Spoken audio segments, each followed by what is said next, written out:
what are your hopes for the space? You know, it's funny what you just said.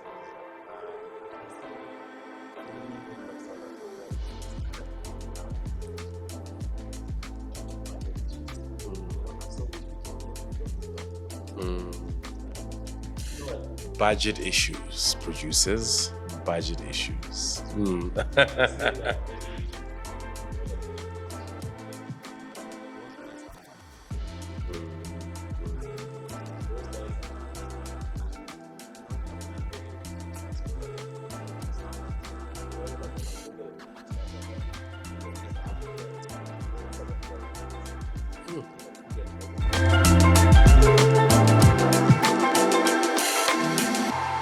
Hello, everyone. Welcome to another exhilarating episode of the Film Biz Show, the show where we delve into industry professionals' minds to get a sense of where they think the current landscape in the film and television industry, both locally and internationally, is at. Please subscribe, like, comment, and turn on the notification button so you are aware of our future episodes that you will love so much. Our guest tonight comes with an inspiring story. Growing up in Limpopo, he came to Johannesburg with the hope of a better future, and he found himself diving headfirst into the lighting department of an international film company. Starting out handing out gear to eventually utilizing it, he found himself working on set as a generator operator on some of the biggest productions out there, from 10,000 BC, Safe House, Machine Gun Preacher, and Gazlam, to being a spark on films such as Book of Negroes, Of Kings and Prophets, Resident Evil, Final Chapter, and many commercials. Everybody, please, let's give a warm welcome to my main man, Lucky Rihlampu. Welcome, brother. Yeah, man. So, thank you so much for coming. I know that you guys have long days, and you're from a different gig prior to coming here. What time did you actually start your day? Nice. Yes. Oh my word! And that means you woke up at what time? Oof, bro.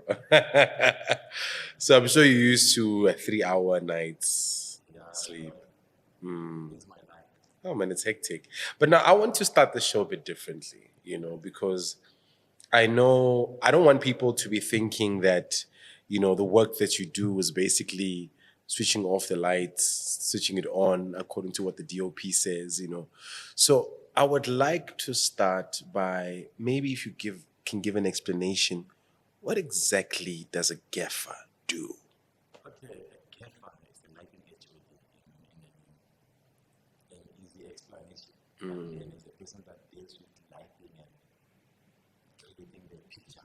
So what would your ideal duties be on set? Like, how, what does Lucky do as the gaffer?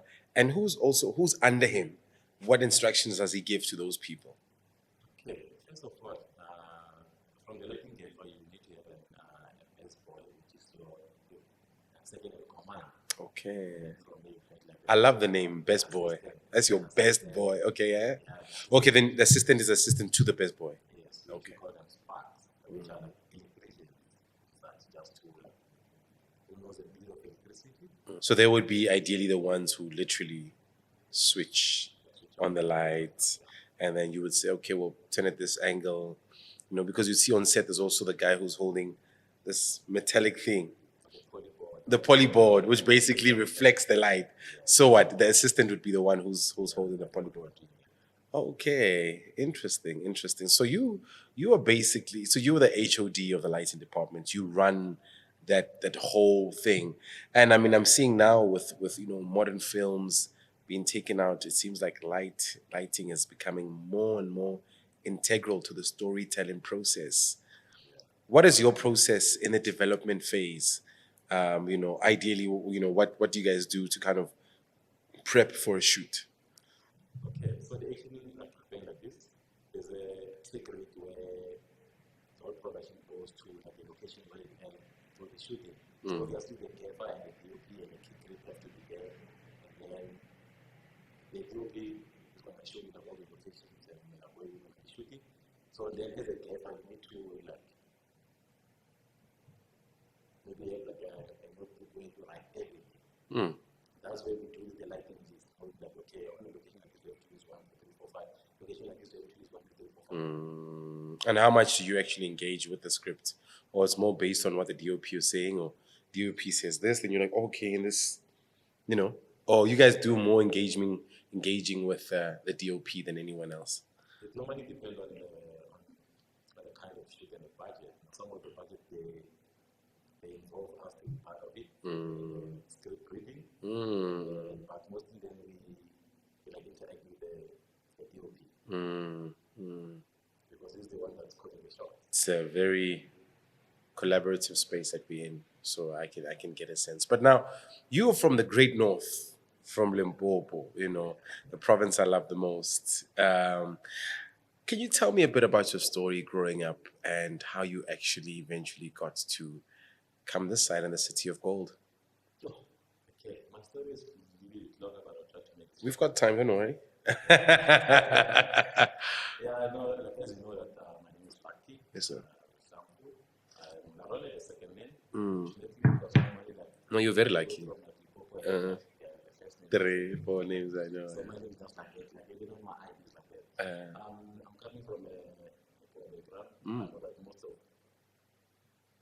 people are normally say there, but I'm from a poor background. In our family, we have 5, 2 girls and 3 boys. Now I can say that 2 ladies and 3 gentlemen. Political correct, yeah. All the way down in Limpopo, is village. Oh yes. So some are speaking present. I know Tongas are very, very multilingual. How many languages can you speak? I think in South Africa speak all the languages. My gosh. Oh my goodness. Wow. Yes, like as an actor, I am so envious of your gift of tongues, because if I had that, I would be making a lot of money. So anyway, so you come from a family of 5 siblings, and what made you come down to the big city? Because of coming from a poor background, my sister went to school, was standard 10, stayed home, and my sister also did the same, and then I was the third one in the family. I went to school to my standard 10 before grade something. Grade 12. Then I was like, I stayed at home for I think 2 or 3 years. Oof. Then from there, I found one of the guys that from our village, and I did ask him, can I come with you to like job again? I look for a job, because the things decided in my family, he knew that like things is that, then that he offered me a place to stay. One thing lead to another. That's amazing, man. That's amazing. It took a lot of guts, I suppose, just to pack up your bags and leave your comfort zone, though. So as soon as you come this side, then what happens? You are at your friend's place. How do you, Started like this because I had my standard 10 in symbols, and I tried to apply like the universities, unfortunately, I didn't have any money by then. And then I ended up in one of the colleges. I was doing my electrical engineering. I did my courses there. Amazing, man. Somehow, I felt like it's delaying like my progress. In what way? Because I think the end courses is trimester, so like I do M1, M2, M3, M4, M5, M6, so it's 3 months, 3 months, 3 months, 3 months. So after a year, I was tired. Like, I think It's a lot. Back at home, stuff like that. So and then one of my brothers was working for the film company. And then one of the days, they asked me to come and help as a temporary thing. Then I went there, and then like, one of the guys like saw me there and asked me, what are you doing for living? I said, no, I'm not doing anything. He asked me to come over. So then I got a job there. I think I was working as a store assistant. So I was staff. Instead, I was like buying spares and doing stock take and like ending up like lighting jets. And then from there, then I had an opportunity to ask like, what's happening? So from there, then I happened to, because I had a bit of electrical engineering, and then the company I was working was doing lighting. So lighting is electrical things. So and then it was my way into the film industry. Yeah. In fact, when you were telling me that you were doing electrical engineering, I was thinking to myself, you know, there's an old saying that says nothing that you learn is ever wasted. You know, you always think, no, this is useless, but you don't know that this is actually going to open so many doors, you know.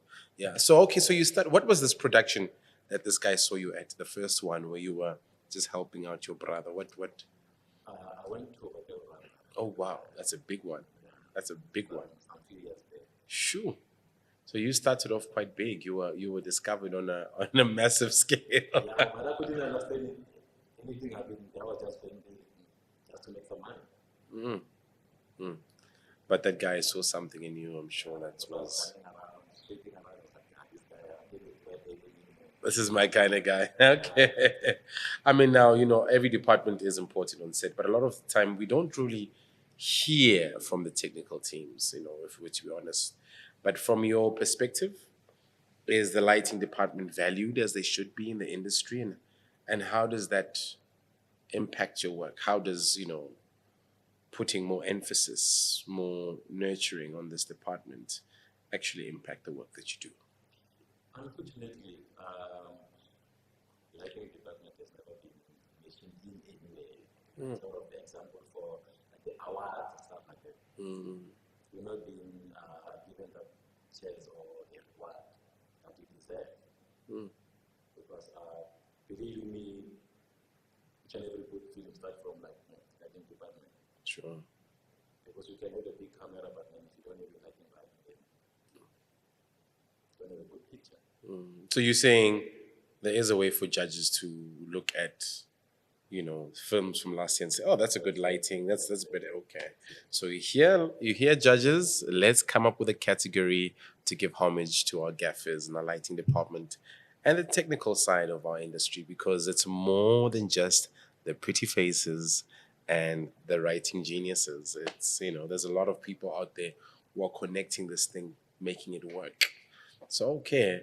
So you would say if they were to give more emphasis, more support, the I'm sure the quality of the work that we're doing would be better. Yeah. It will be very great. Because I've never seen it now. I've seen like many movies, big movies with good lighting. And I'm going to give them like the guy did the movie. He gave himself, he gave everything from himself. That's so powerful, man. I mean, the art of lighting is really not a small feat at all.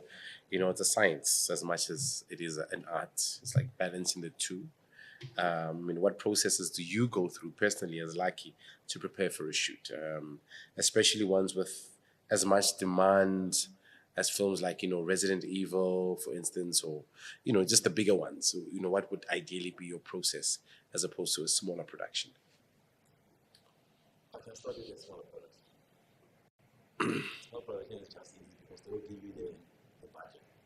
And then you work around from the budget and you're like, okay, let's take about like this 5 and then I need to see like what kind of budget I can take from that money. For the bigger budget, you just have to give them like what you think you're going to need. And honestly speaking, you always have to go big. In what way? The best lighting you have. And you need also to check the time. And I think most of the important thing is just that you need to know the kind of camera you're going to use. So some of the cameras are like low light, some of the cameras need more light. If you can see the big movies, you see those big lights and you need to play it right because honestly speaking, having the big lighting, you need to have good power and you need to calculate everything. So you also have to be aware of the what makes this camera unique, so that you can know what the lighting to bring.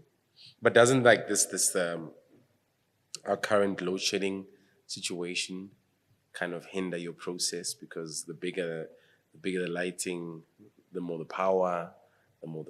Sometimes the generator cannot give you the full capacity. How do you work around that? Honestly, I think on a low budget thing is always a problem.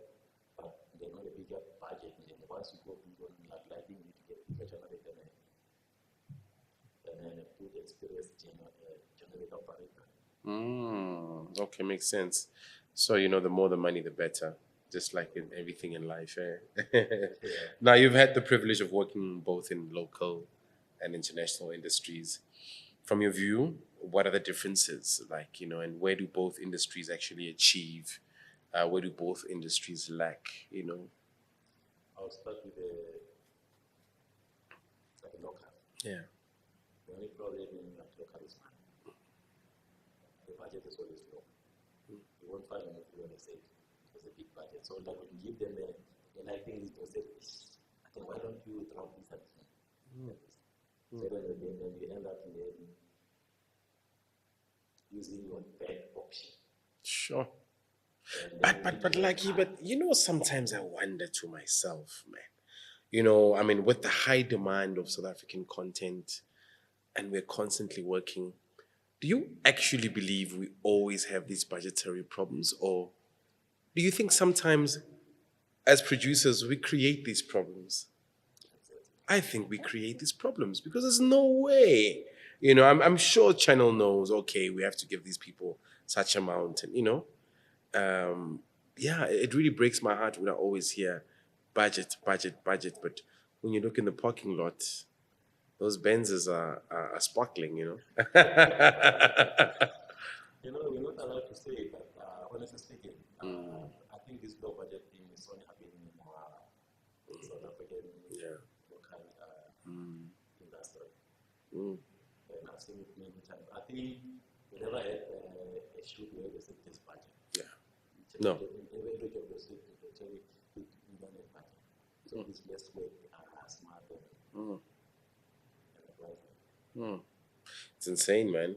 But I mean, yeah. Talking this local, international thing, it also does make me think. I mean, we've been going through the strike in Hollywood, which is affecting so many. Yo, Lucky, man. What's your take on that strike? Since the strike starting in February, there has been a big impact like in the film industry, because like most of the job that we have in South Africa is coming from overseas. So each and everything from overseas, like all the actors, all the scriptwriters, the stand still as a human being and everything. Sure. So and then it affected everything in South Africa, especially to the American companies. It's been a big impact.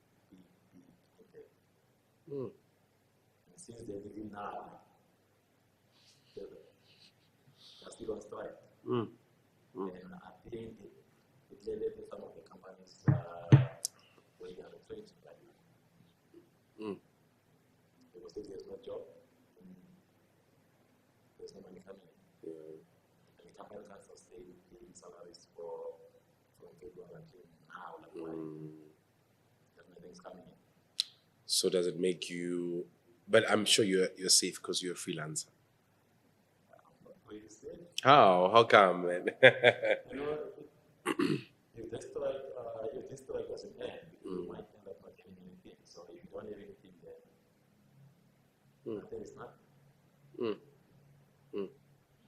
Let's hope it does really come to an end, because the last thing we want to see is to lose powerful minds like yourself, great talents, people who make the great work that we see, the unsung heroes.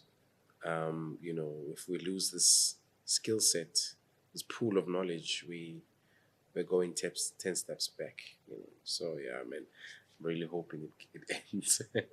But I mean, we speak about the pre-production process a lot, but we don't have, and about how usually we don't have time. In this podcast, one thing we emphasize on is pre-production.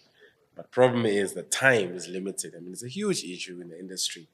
But from your point of view, has that affected the technical crew? The lack of time, the lack of budget allocation towards this pre-prod, or do you think? And do you think it's merely based on money? Do you think sometimes it's just a matter of just scheduling it in, and or is it always a money thing that there isn't so much emphasis on the development side, and how would it affect your process? Okay, the pre-production is very important because that's where we get the foundation of everything. Because once you play your things right, and that's where you think of your locations, growing up, and the list of what you're gonna use and stuff like that. So that's very important. And the post-production is where then after the shooting. They do that. Tell me, are you in any way, or do you find instances where the editor will bring you into the post-production process, or yours is just in the pre and in the production phase, and then the editor will see themselves in terms of post-production? From the bigger picture of like film industry, I've never been called on the editing side. Our job is that from pre.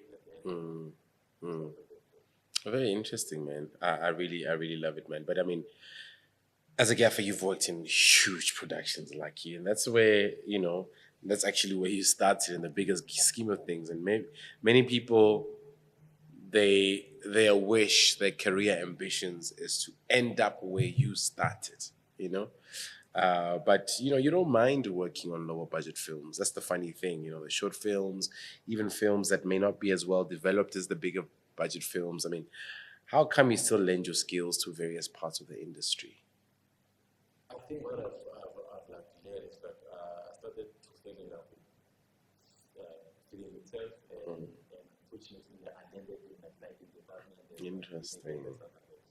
So like when I do like filming and stuff, I don't look at money. I just look at creating the good picture. So I don't mind looking for free as long as I'm gonna do my best. And let things happen.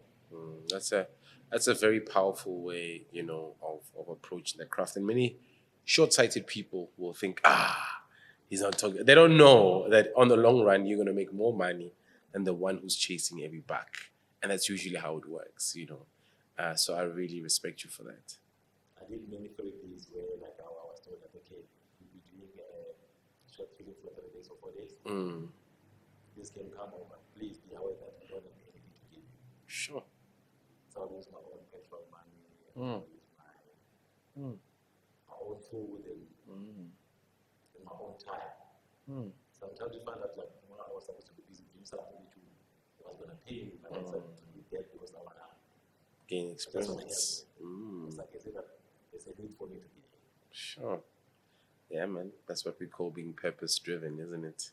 Yeah, man. Lastly, I mean, for many years, you've got quite a few years left in this space. I mean, you're still a young man.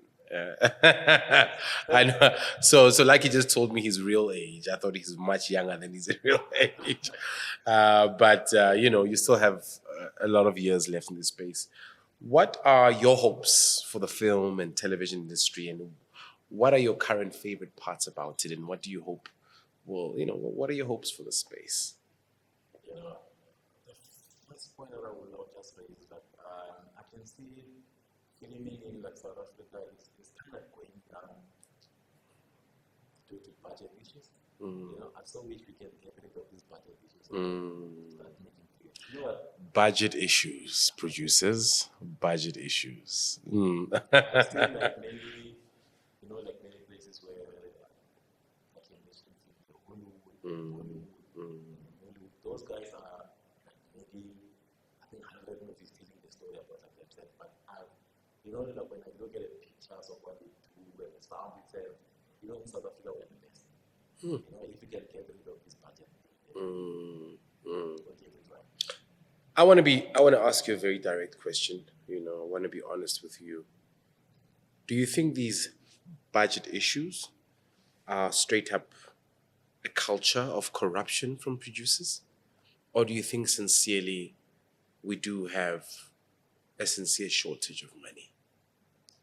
Not really. We do have money. It's just that this thing BEE thing, and like when you have like a 5 rand, you wanna make sure that you keep 4 rand and give away the 1 rand. So it's a, yeah, it's a culture that we have to get away from. And I think especially with the upcoming young producers who are extremely passionate, I want to urge all of you back home, to, as you're listening to this, and understand that it goes a long way, and we are the generation that has to do everything right to get this thing going. And now, obviously, you've worked with local and international directors of photography. What would you say is the biggest difference, between our DPs and the ones, who are doing international work? And what kind of experience would you like us to, our younger guys to kind of learn and gain from that? Working with the international DOP, something else, because I think the international DOP works as a gaffer. Pick your thing, he just stand there and tell you what to do, and he's not involved in the camera. He's just sitting at the director's monitor, just monitoring the thing. It's just like the director is saying, okay, I think the camera will be moving with the focus puller, it will be moving from here to there, and then you go there and sit there and the director's monitor. While then our DOPs here, they are there at the camera and doing the heavy job. So I think somehow we need to move from being a DOP doing the heavy job into doing another job. Just directing also with because he's a director of photography. Why do you think our directors want to be there at the camera? Because you already got your camera assistant who's literally holding the camera. Why do you think our DOPs are so adamant at being the guy doing the heavy job? I think maybe it might start from trusting your focus puller, or maybe just want to see exactly what you're doing. Okay. So you're saying the DOPs that they don't hold the camera and they don't? International side, DOP doesn't hold it. That is insane.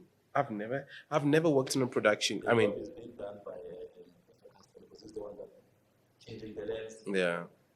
The DOP is not having a pen glass, just looking at their own, maybe having a piece of lens where you just okay, don't need 28 millimeter or 54 millimeter. That's phenomenal. Yeah, man.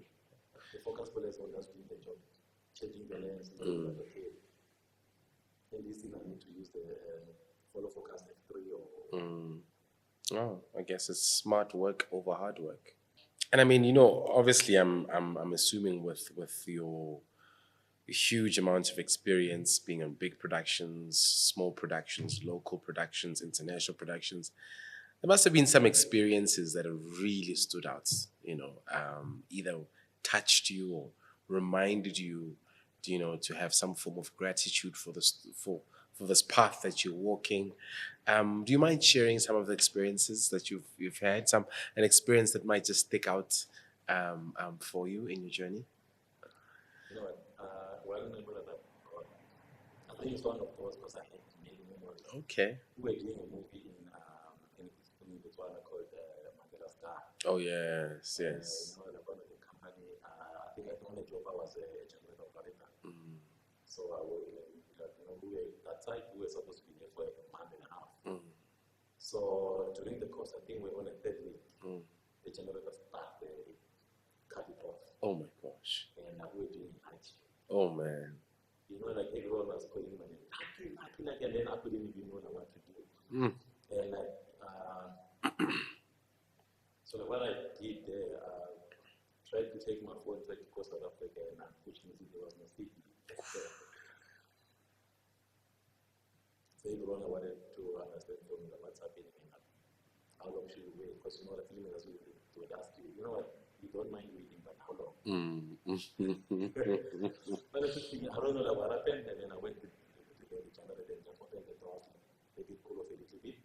I just get inside there, trying to see the problem, and I happened to find one of the problems there. I think the only feature was very dirty.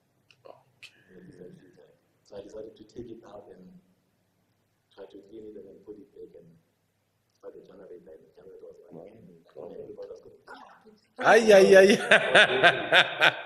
and following day, you know, one of the other directors got a cake for me. Wow, man. You were the champion, man. Yeah, that was the moment.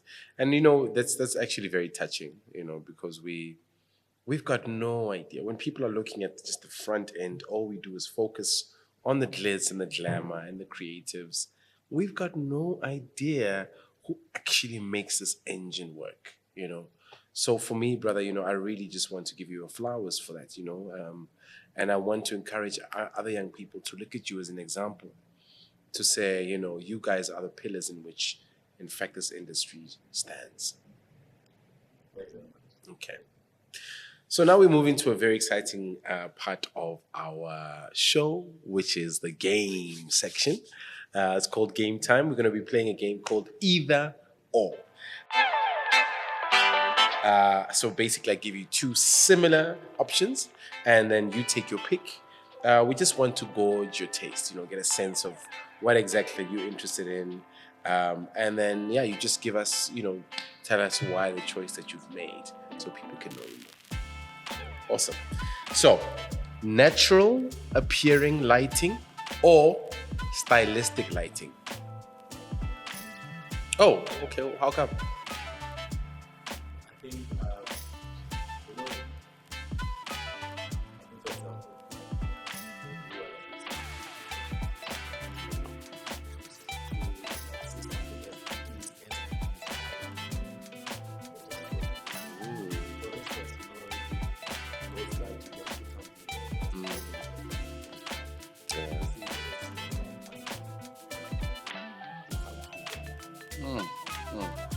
Makes a lot of sense, man. Makes a lot of sense. I like that. Okay. Big sets or small sets? The reason being? Yeah. I like that.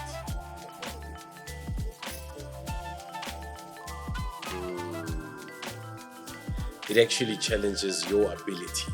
Ne? Interesting.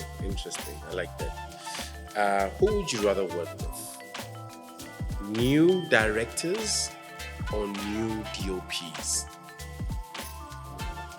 How come?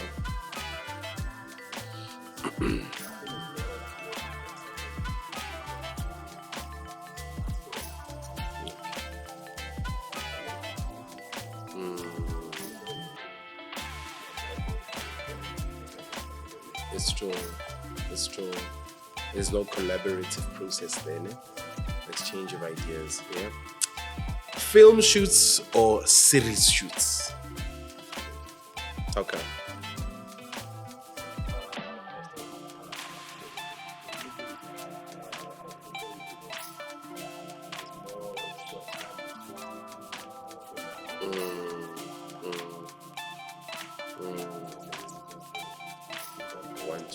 One, two. That's true. And I'm assuming there's less process there because it's a template in which you work with every day. Yeah. Hey, at least it's a consistent salary. Gazlam or Izo? Yeah, sure, you're my guy. Okay. Horror films or comedy films? Okay. And as a gaffer, do you prefer comedy films or horror films? Which ones do you prefer?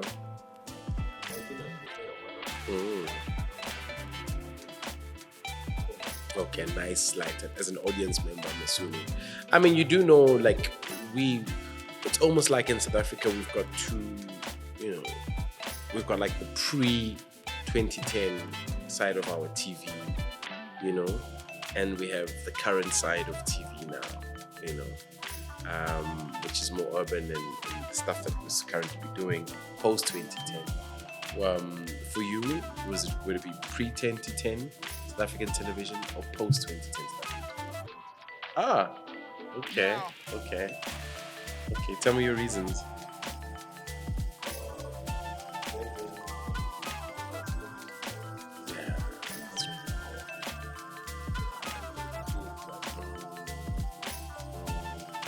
kind of scary. It asks you, it's almost like we're moving to a more fake reality, right? It's kind of a scary thought. Okay, so here's a question. Who is a director who you'd love to collaborate with in the future?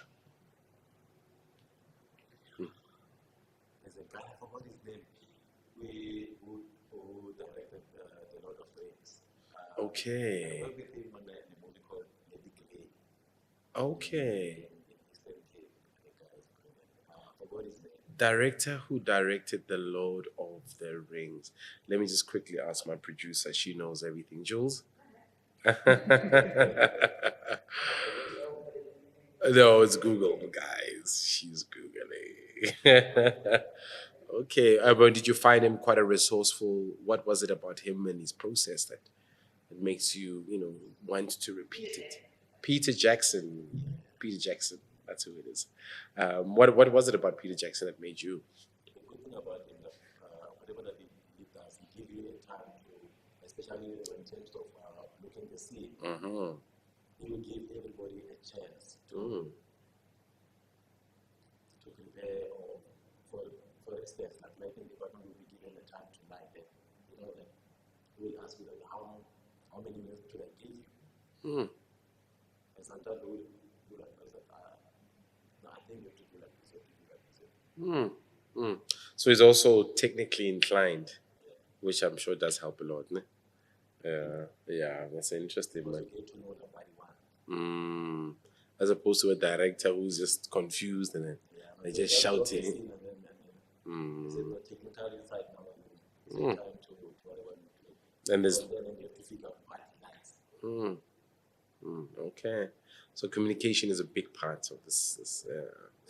Okay, I mean, you've done so much in the industry, but briefly, tell me, what is your dream production to light and why? I've been confused like in the film class because I've been like moving around like I know. stuff and stuff like that. And I think in future I just want to see myself being like one of the technical guy who does like advice to do like technical advice to those big shows and like small shows like in South Africa.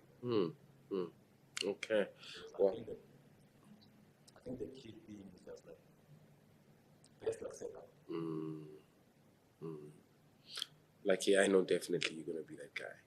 Given with your discipline, your work ethic, and your knowledge, it's only a matter of time until every single young aspirant gaffer will be looking up to you, and your name will be written on the walls of those who push this industry forward.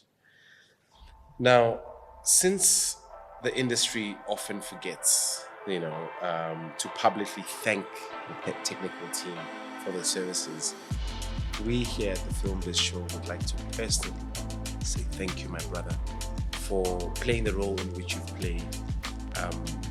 You are literally keeping this machinery alive without us ever having to give you your flowers. So today we want to salute you, we want to exonerate you, and we want to thank you for playing the role that you're playing in our industry. Thank you, brother. Thank you. So we'd like to say thank you to Fortunewell Dynamic Workspaces, as well as the Magic Lightbox Company for sponsoring this episode. Please like, share, comment, and subscribe to this channel.